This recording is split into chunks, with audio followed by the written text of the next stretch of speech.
You're listening to the Fruition Podcast, the home of eBay, Amazon, and e-commerce design and optimization. For more information, visit fruition.com.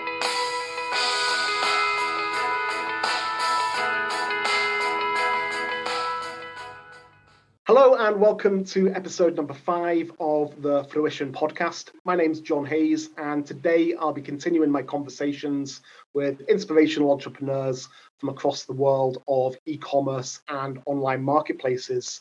Today I'm joined by Richard Meldner, who is the co-founder of the e-commerce news and information website eSeller365.com, and has many years of experience in the online sales arena, particularly in the aftermarket auto parts industry. Welcome to the show, Richard. Hi, John. Well, yeah, I'm happy to be here.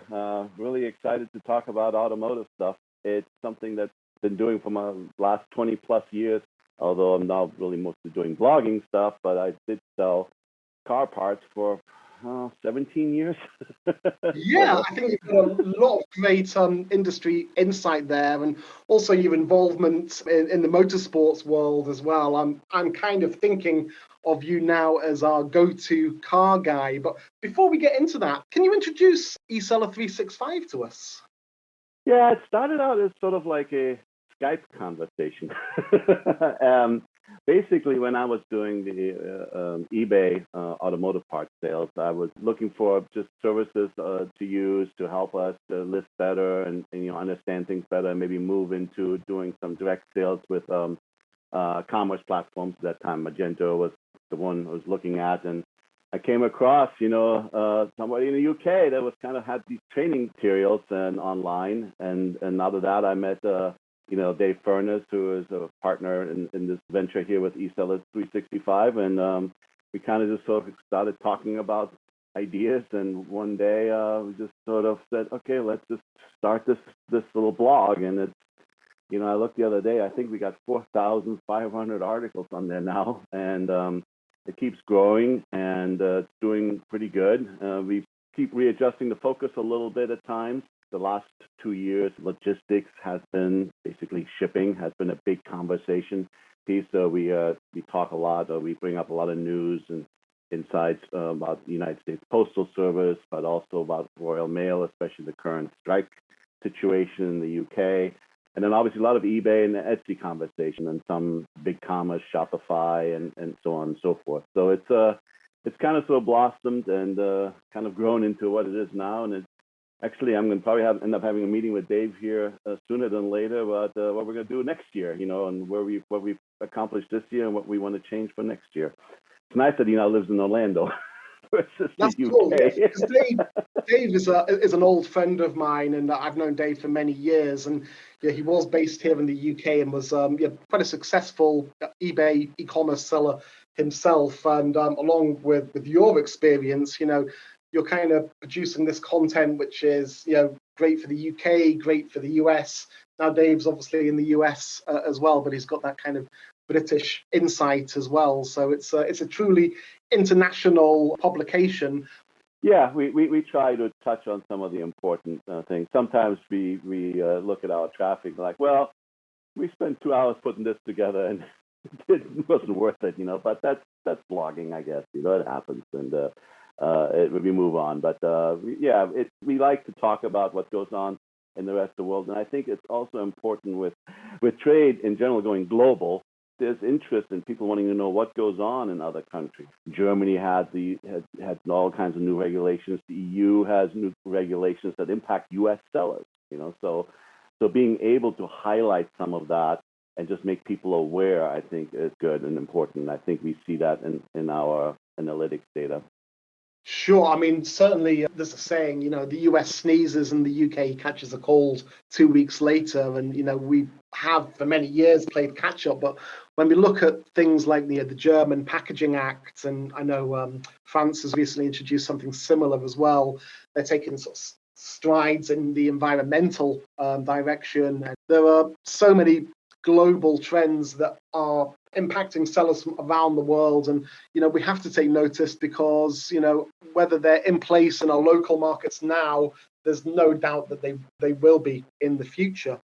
Yeah, for sure. All these government regulations around the world, they are different. It's like what goes on in the EU is different from what goes on in the US, and what goes on in Australia is different from what goes on in Europe or in North America. So there's even differences between Canada and the United States, obviously. So it's all of that. It makes sense. If you're going to sell globally, you need to at least keep up with some of it, and at least know what's going on. And I think in that regard, marketplaces have an advantage because they can help with that. eBay's global shipping program that they're transitioning now and changing around a little bit is a big part of that. So they can help, going through a system like that. So I think that's important for U.S. sellers, and frankly, sometimes here in the U.S. global news may not be as big of a thing, so people don't necessarily read newspapers or in Europe or somewhere else. So that's why we try to at least bring up some of these hints. It's like, hey, this is what's happening around the world. Yeah, sure. I mean, we just need to look at things like GDPR from a few years ago about how new regulations coming into place in the EU impacted on sellers and software vendors globally. I was working with a number of solution providers in the US at the time, and they had to make the change because they needed to protect themselves and they needed to protect their clients as well. So I think you have to have that global attitude now, even if you're that small-time seller in the US or the UK or in Germany. You've got to have that global outlook now, and that's what the internet's about. I'm sitting here in the north of England, you're sitting over there in Florida, but we're singing from the same hymn sheet, hopefully. Yeah, exactly. I agree. So what else do you do apart from the eSeller365? I understand you're involved quite heavily in motorsports. Yeah, I am on the road about 100 days a year. Work for a company here called IMSA, which is the National Motorsports Association, and we run sports car races. It is an event type of job, a weekend job. It's not a full-time thing for me at all. But it's a fun thing that I started 22 years ago professionally, getting paid for doing it, and before that I was doing a little bit of volunteer work here in motorsports. So yeah, I've and that exposes me to car manufacturers and sort of trends and what goes on in the automotive world. But it also shows you where car manufacturers are headed and what they're thinking of basically what's being done. So you're traveling the country and you're following the races and you're getting paid for it as well, and you're obviously a car guy with a passion for vehicles. You're living the dream. Yes, some people say that with traveling is living the dream. Would you like to hear my airline stories? Now that'll be a whole nother podcast. I follow your airline stories on Facebook, and it can be a chore. But again, with the website as well, you've got laptop will travel. You're the original business nomad. Yeah, somewhat. It is. I will say that it is sometimes challenging because of the long days when you do these race weekends, and it's great to have Dave here who then knows when I'm gone, and so he can, sometimes I'll see something that might be interesting, I'll send it to him, and then he can put it up and put it together, and so we complement each other from that point of view, because it really helps. Because there are times, I've got to go back to the hotel like at 8 o'clock at night. It's like you're not going to sit down and come up with something creative. Not after being outside for 12 hours, or standing in the rain at times, whatever. So you're kind of like, it can be a challenge, but it is. I don't know how it is in Europe with Wi-Fi on planes, but at least with the airline I use here mostly, I do get quite a bit of Wi-Fi on most flights. So I can actually have conversations via messages, or can look it up things and think about stuff while flying and come up with some ideas and put them together into an outline. So it's nice to have that ability, and like you said, with laptops and Wi-Fi everywhere nowadays in hotels, it's pretty easy, to do that. But time is, available time to do it sometimes can become a challenge. So that is the downside. It's all about teamwork, making the dream work, isn't it? And finding a business partner that you can bounce ideas off, and that will pick up the slack when you're not available, and vice versa. And I think that's a challenge a lot of smaller online sellers have. It can be quite an isolating business. You know, they're stuck in their business units or at home, at their home office, and they need somebody to bounce ideas off. So it's always good to get involved in active communities like the eBay community, or like the forums on eSeller365, just to share insight. But it's also a great idea to get out of the office now and again and spend some time with like-minded people as well. Absolutely. I mean, there are, if you just look on Facebook, there's so many groups. I mean, we run a Facebook group, but with eSeller365. But there are also many other groups, specializing, Etsy sellers or eBay sellers, or people who only do thrifting, which is buying stuff in thrift stores and reselling it. There are so many places that you can go and get inspirations and ideas. And I belong to quite a few of these groups, just to not to post our content, but to just kind of see what people are talking about, because posting content in groups like, would be, it's not, it's always a problem, and they, no one wants that. And I don't do that.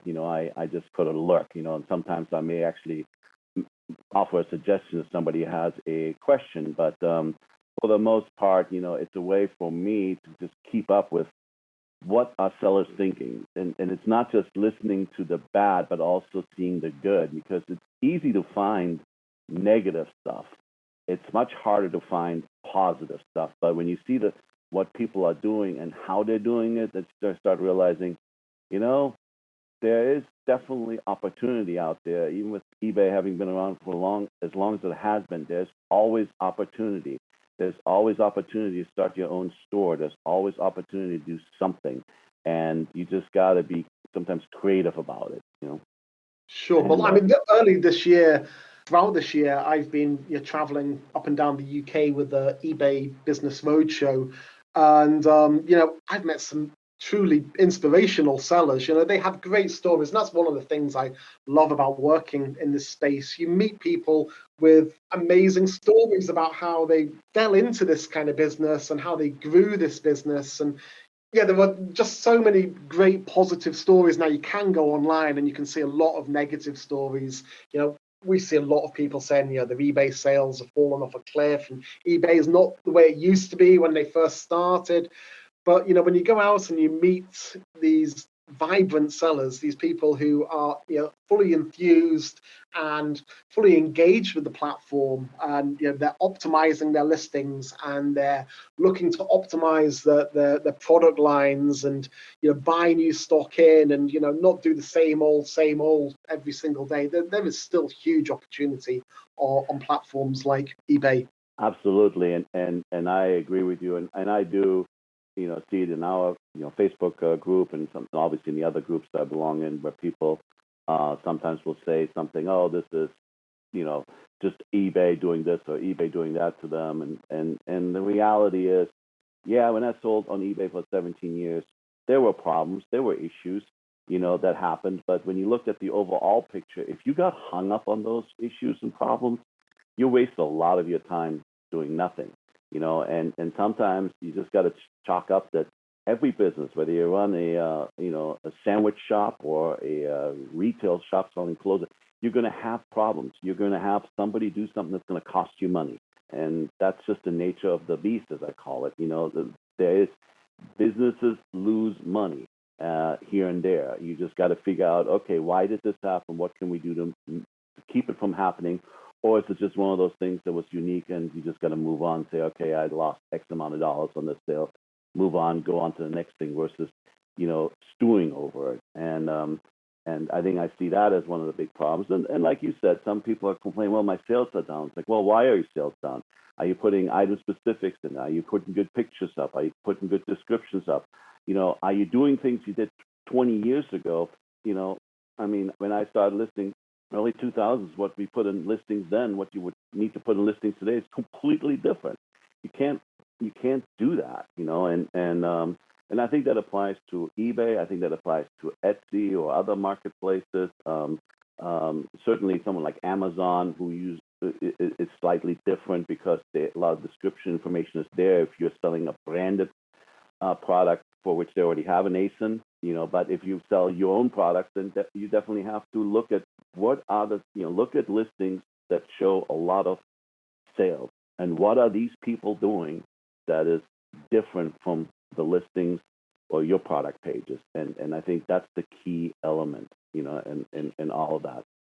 Sure. I often think, if these platforms didn't move on and they didn't change, they would just start to be gamed, like the internet of old, before Google came along and pretty much saved the internet from spam.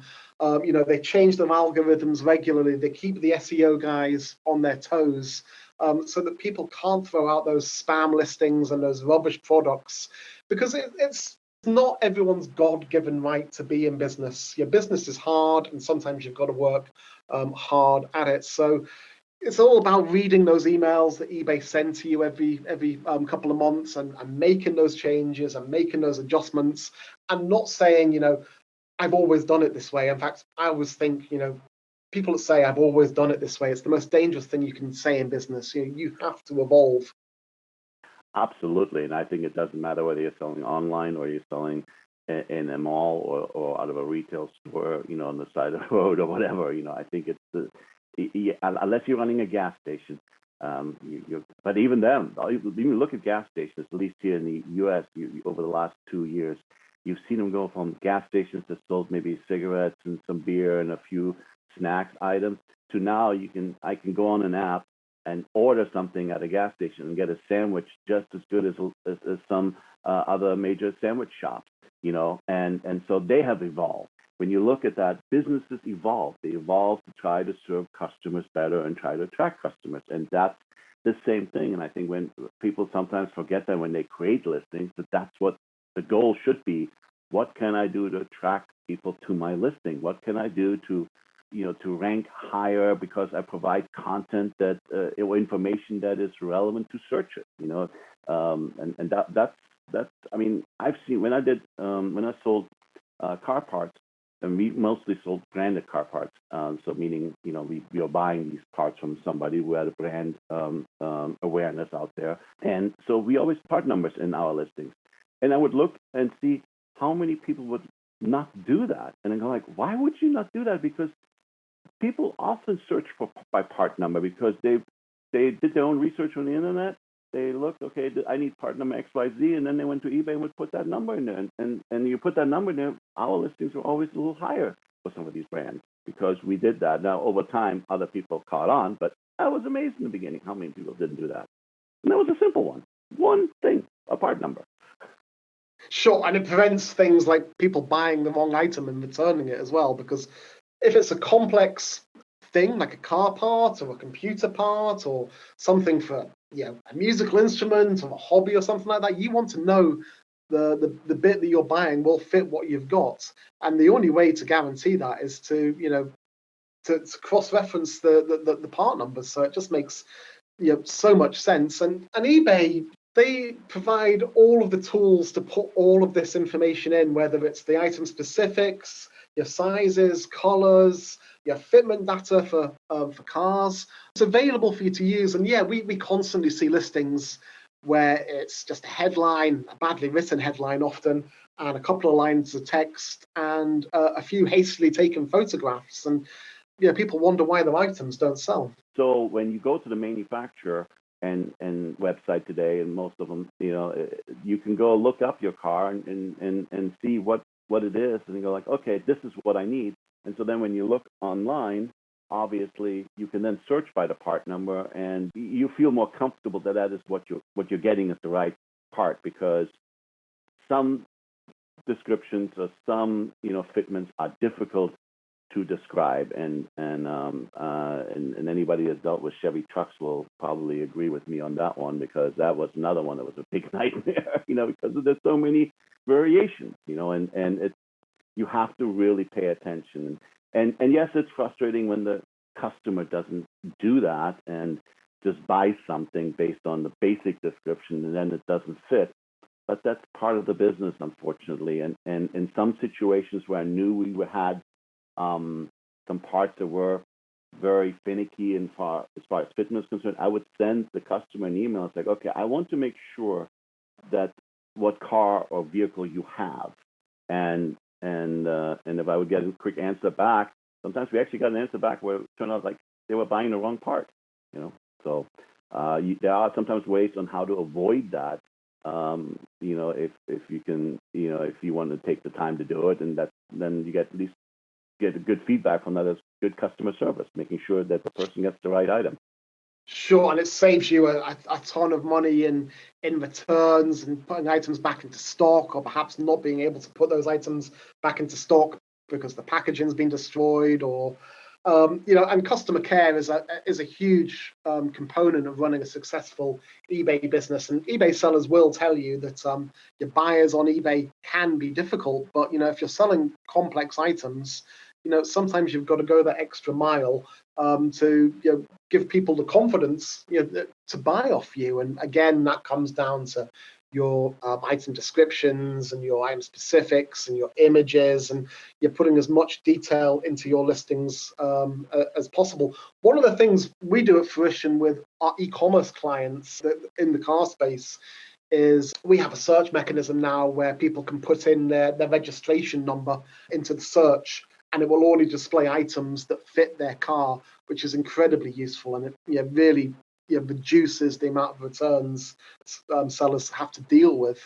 Yeah, that's excellent. I wish I had something like that when I sold car parts, because you know, if people could put in the in the U.S. we call it a VIN number, vehicle identification number, into a search, and it would identify the car then specifically and say, okay, this is what fits. That would have been awesome to have, you know.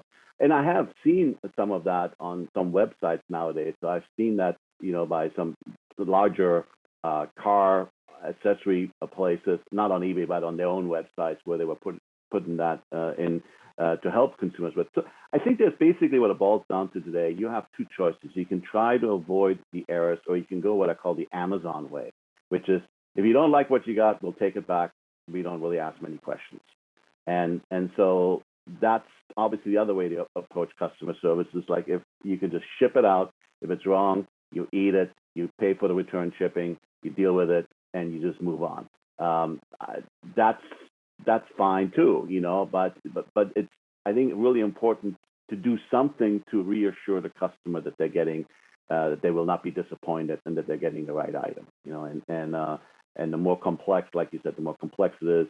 If you're a smaller seller where you have time, it might be worthwhile in that situation, just to confirm if it's a part that is in a age range or style or whatever range you want to call that might be difficult and may not fit certain vehicles, that you confirm that, hey, what is the customer buying this for?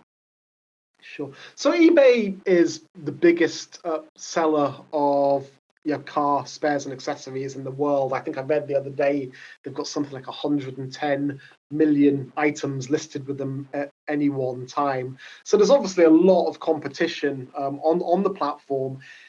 Is there still room for new sellers to come in and be competitive in that space? I think there is. And you know, 2008, when the economy tanked because of the financial crisis, we turned toward export. There weren't really a lot of people willing to sell parts overseas yet, and so that really helped us for many, many years. That was actually some of our best years, where we were just sending stuff. I think there was a couple of years where almost 50% of what we sold went overseas, and that was on eBay, you know. And because we were like, okay, we do it that way. And the nice thing is, it was already when free shipping became a big issue because of Amazon. So the nice thing there is you could add tack on actual shipping costs, and because you offered free shipping in the United States, and say the part was $200, and it normally costs, let's say, $10 to ship the item, you actually made the $10 for not shipping the item in the United States. Then you made the money for shipping overseas, and you could tack on a couple extra bucks on that one, because no one really knew what we were paying. And I had really good deals with FedEx, and so it was a way to actually, you know, eke out some extra profit by, you know, concentrating a little more on selling items. And we would put things on eBay that maybe weren't really very popular cars in the U.S., but we knew were popular cars elsewhere, you know. people got kind of figured out what we were doing. I'm not saying we were the only ones doing it. I think, it's infamous thing. People see what other people are doing, and then they do the same thing, and then for us, in 2017, we got to a point where we couldn't grow the company anymore, and we actually had some other internal things that kind of caught up with us that had nothing to do with the eBay side of it. And we had to kind of like say, okay, what are we going to do forward? And we just decided, well, for us to change would require a huge amount of investment, and that we just felt like we weren't sure what's really going to, work for us at that time, and so we decided to get out of that. But having said that, what I learned in 2017, what I wanted to do, and is if we would have specialized at that time, for example, on a specific make like a Volkswagen or a Subaru or something like that, and maybe even a certain models within these car brands, I think that's where you can make money. And I also believe that if we would have turned into being able to buy junk cars and then part them out and then sell that, that's a good way to make money. And that was some of the ideas we were thinking about doing, but we were not set up. We were a warehouse operation. We were not a shop. It would have been a completely different business. And I think we kind of sort of like maybe mentally were all a little spent at that time, and that's why we decided to leave eBay. But we didn't leave eBay because we didn't like eBay. We just left the business because we were just kind of, I guess, maybe burned out. Another. That's business. I mean, sometimes business success is knowing when to leave that business as well. But it's interesting that you saw other opportunities in that space, but you just weren't geared up, to do that. So obviously, the motors industry is changing dramatically all over the world. We've got the transition to electric vehicles. Certainly in the UK and Europe, petrol and diesel vehicles are going to gradually be phased out, and I know a number of manufacturers are just stopping manufacturing them already. What was the situation like in America? Well, it's not the same kind of push as in Europe at the moment. I mean, there's a push here toward electrification because of car manufacturers seeing that as a future. But in Europe, I know the EU has a mandate that 2035 all cars must be electric. And and the one thing about that is when you see that, you have to look at some reality. Everybody starts thinking, oh, by 35 we'll only have electric cars. No, that's not the case. You are not replacing. It's not like in 2035 you'll replace every gasoline-powered car out there with an electric car. Here in the United States, I looked up these numbers last night. There's about 250 million vehicles. And currently, I think 1% of them are electric vehicles. And if they keep growing, even the sales as they believe they're going to keep growing them, it might get to 25% in the next 10 years. Of cars that will be electric. That's still a huge amount of gasoline or petrol cars on the road, and so they're not going away just because manufacturers are either forced to or through their own green efforts or sustainability efforts are going more toward electric. There was a study done not too long ago that almost 2/3 of electric car owners are still concerned about range and worry about whether they're going to be able to make it to a charging station. Then there's the fact that it takes 30 minutes, to charge a car, and that's in the best terms somewhere.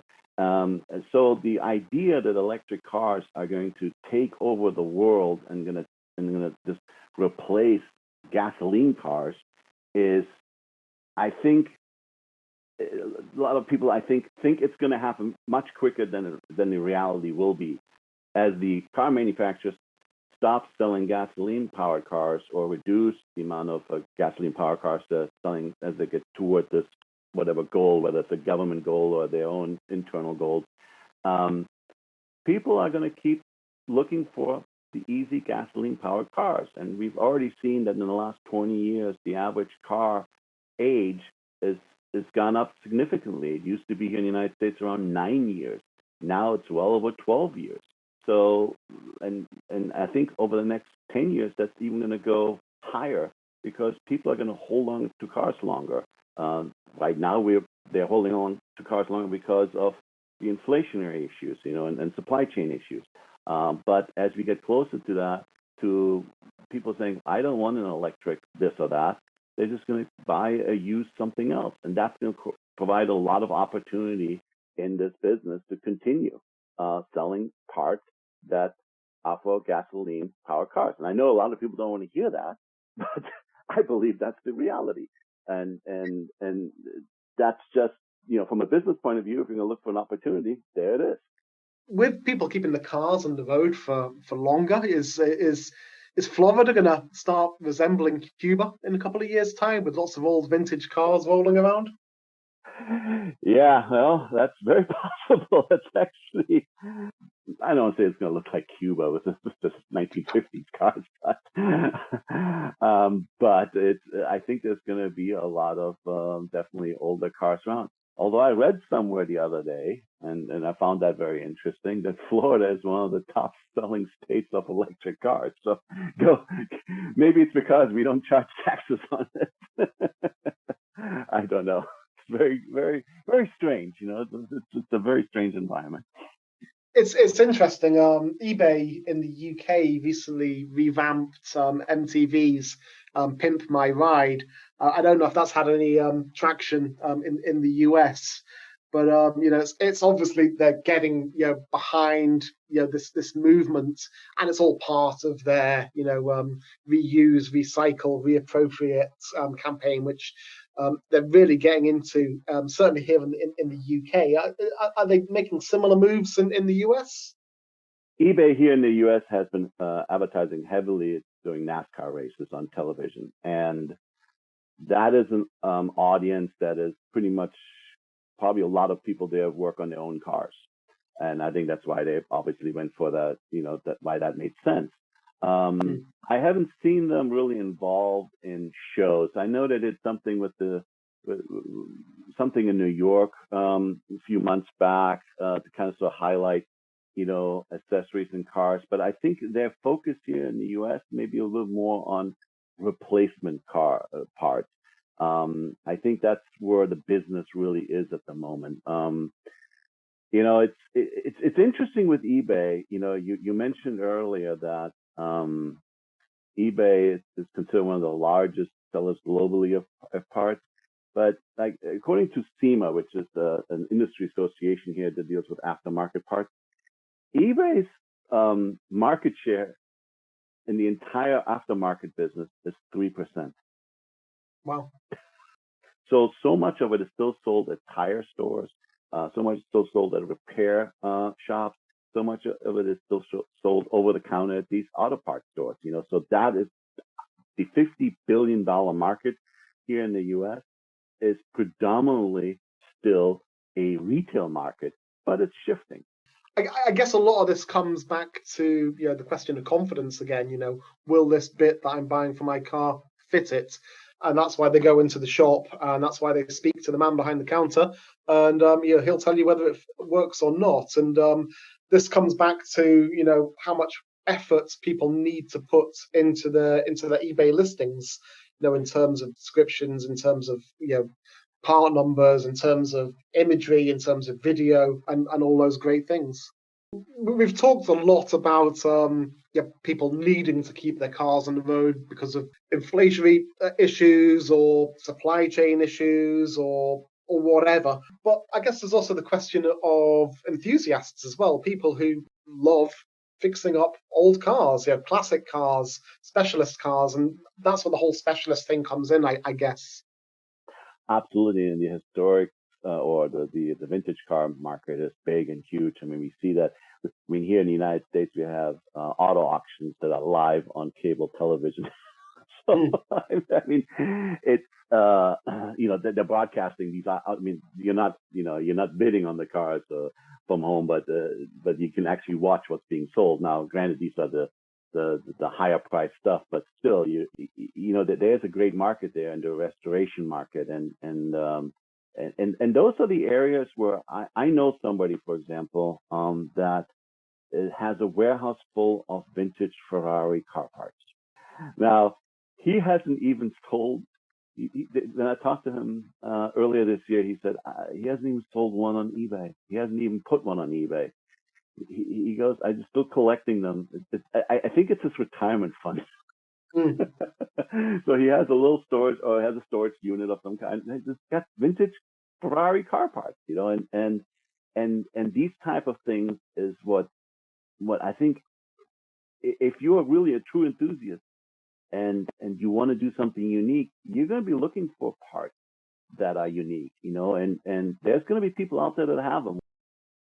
Sure, and I think a lot of that comes particularly on social media now. If you're specializing in a particular niche, you should be putting those videos out on YouTube and TikTok. People tell me they don't get TikTok, but it's just a mechanism for telling stories. And if you're passionate about a particular kind of car or a particular model of car, you will have a tribe of people who will find you on these channels. So it's just a case of getting creative and standing in front of your phone and talking about things. Exactly. And even if you don't want to do TikTok, you can do it on Instagram. You can even do it on Facebook. All these social media platforms today, with the video content. I mean, it's much more engaging. It's the part that people watch.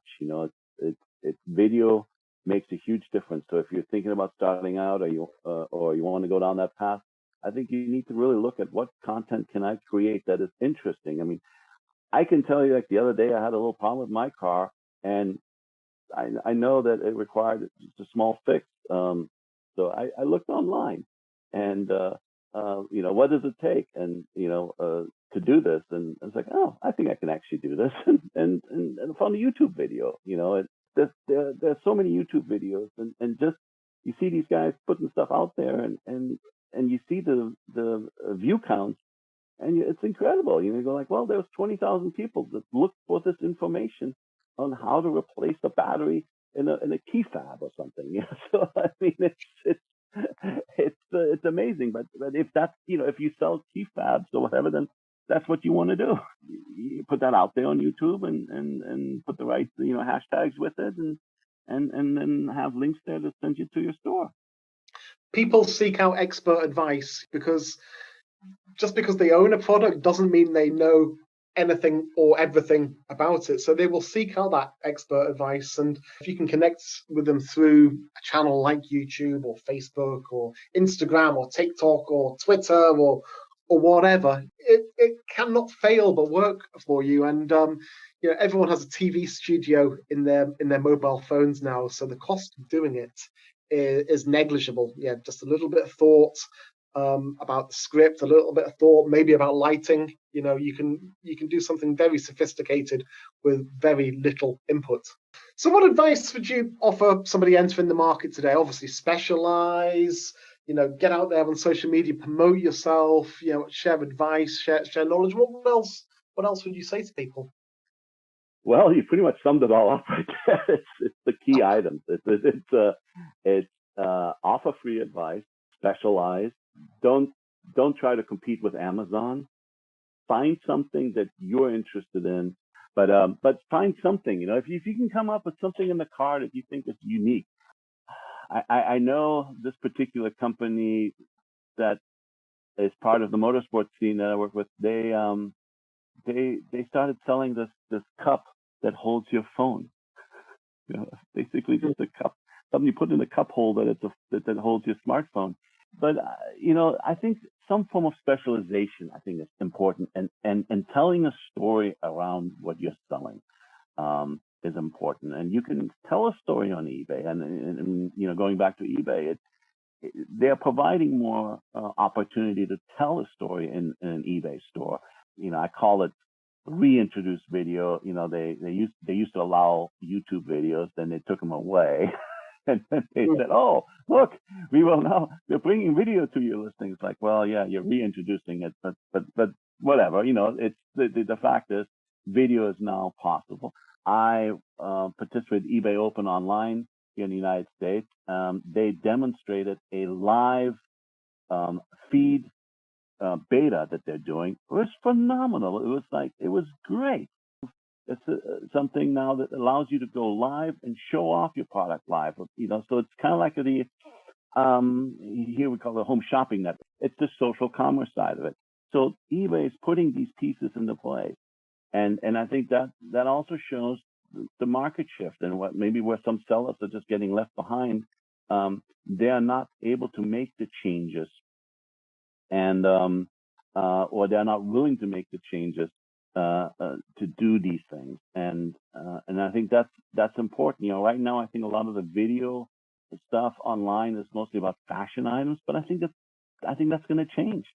I think a lot of this live video, I think it's going to be anything. It doesn't matter what the category is, and especially with something more complex like car accessories. So that's the other thing. Tell a story. Tell a story about what you're doing, why you're doing it, why you're selling it, to show people that you know what you're talking about. Excellent. Richard, you've given us a whole heap of great advice today. How can people find you? They can go to our website, www.eSeller365.com, and they can kind of subscribe to our email list if they wish. We only send out 2 emails a week, where we don't bombard you every day. And actually, Dave does all the emails, tries to do funny things with them. And but it's a way to kind of keep track of what's going on, and we have. Because of my background with car parts and stuff, I have tried to find more things to talk about when it comes to car parts. It's going to be probably something that, at least in the short term, we're going to continue to focus on. I know eBay considers car parts now a focus category, and so I know they're pushing it very hard. But along with that, I think there's opportunity there, and I think we will be bringing some news and information regarding that on our site, as well as other categories that are obviously trending, such as sneakers and clothing, and et cetera, and so on and so forth. Awesome. Well, I'd like to say thank you for joining me today. My name's John Hayes. You've been listening to the Fruition podcast. For more information about Fruition, check us out on www.fruition.com. You're listening to the Fruition podcast, the home of eBay, Amazon, and e-commerce design and optimization. For more information, visit fruition.com.